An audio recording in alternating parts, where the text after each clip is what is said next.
balay dras kanto dito pagkasulod. Ugangan ni Lola mo Victoria. Ugangan ni Lola mo Mira.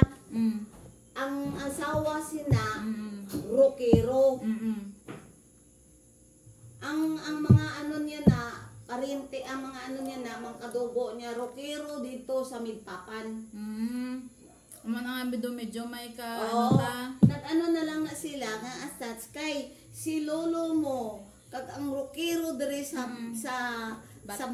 hindi diri sa Kapayuran. Amo sina Gani. gapang mariente pero actually hindi. Ginaano lang nila nga parente. So ginarespeto na lang namon. Ay. Insist nila. Oo.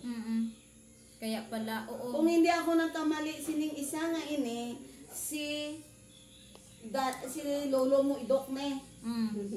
Lolo mo na idok. Ito yung ano. Anong bata na eh? Lola ng lola ko. Ayan siya. Hindi mo pag-iikon na din ha. Basi post mo kung makita ni Ni? Yor. Gago. Sulod kami ito kay nasa iya nga